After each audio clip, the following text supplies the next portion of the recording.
Sophia Goodson, a whirlwind of Jamaican sunshine and unruly afro curls, wasn't your typical cosmetology school graduate.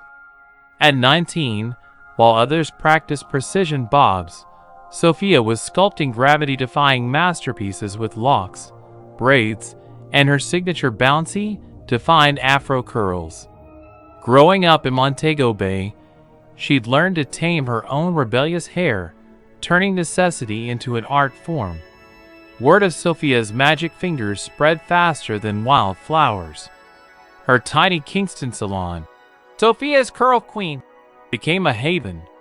Women lined up, yearning for her expert touch, for the way she understood their hair's whispers. She didn't just style, she empowered. She taught women to embrace their natural texture, to celebrate their heritage woven into every strand. One day, a renowned fashion photographer, Jean-Pierre Dubois, stumbled into Sophia's salon, seeking a stylist for a high-profile shoot. He was instantly mesmerized. "Your work, it is magnifique," he explained, captivated by a towering afro Sophia had just finished, shaped like a blossoming hibiscus flower. Sophia, usually so confident, felt a tremor of nervousness. Jean-Pierre, however, saw past her youth and inexperience. He saw the raw talent, the passion that inside her eyes. The hair photo picture taken by the photographer catapulted Sophia to international fame. Her hairstyles graced the covers of Vogue and Elle.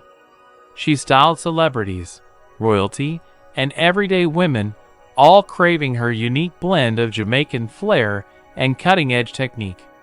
Just a year later, at the age of 20, Sophia Goodson stood on a stage in Paris, accepting the Golden Comb, the most prestigious award in the hairstyling world.